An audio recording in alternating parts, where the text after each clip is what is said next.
Es dona compte avui, això és previ a la presentació i aprovació del compte general, amb els que tindrem més dades, i podem constatar exactament quina ha estat la davallada entre ingressos i despeses. Tal com ha dit la senyora López, els ingressos corrents han sofert una forta davallada, uns 2,5 milions menys, sobretot pel que fa als impostos, a l'impost de construcció i a la participació dels ingressos de l'Estat. Però no així ha estat l'execució de les despeses, que ha estat pràcticament del 100%. Es continua confirmant amb aquestes xifres que, malgrat assolir un romanent de tresoreria conjunt positiu de 208.000 euros, la tensió de tresoreria és evident.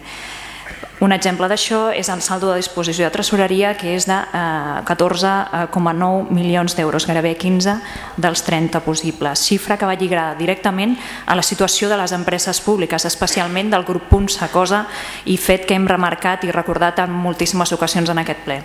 Tot plegat fa que l'endeutament sigui del 102,39%. Si recordem, els percentatges de l'any anterior eren del 79,39% i del 2007 eren d'un 79% també. Cal recordar que el límit legal fins l'any 2009, senyora López, era del 110% i estem dient que ara del pressupost 2009 era d'un 102%. Vull dir, també no anem. És curiós com el percentatge d'execució d'ingressos, per exemple el capítol 3, que són les taxes i altres ingressos, és superior al 100% en la majoria de casos. Un exemple d'això, que és molt exemplificant, és la taxa de la brossa. Més enllà del 100% d'execució, o les multes i sancions, més d'un 120% d'execució. Pel que fa al capítol 2 d'impostos indirectes, aquí només hem executat un 35%. Això és un efecte dels problemes que tenim amb el tema del Corte Inglés i les previsions que havíem fet.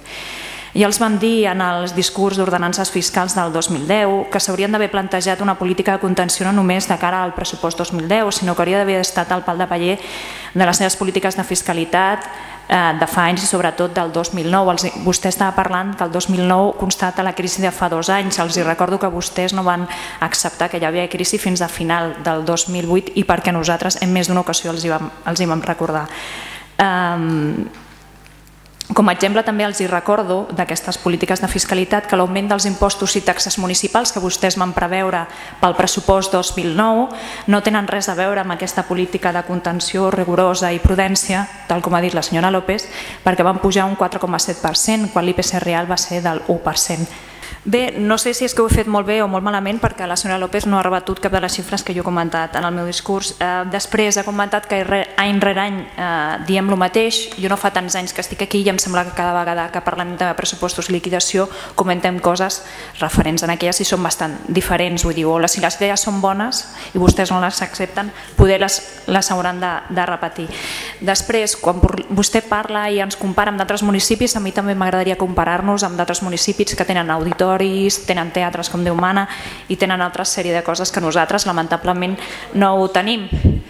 Parlant d'estudis comparatius que vostè ha comentat del tema de la policia i de les multes, nosaltres ens hem preocupat per aquest tema i també els hem demanat un estudi comparatiu per saber si la nostra policia està en els mateixos nivells tant d'ingressos com de capacitat de la resta de policies del país. Gràcies.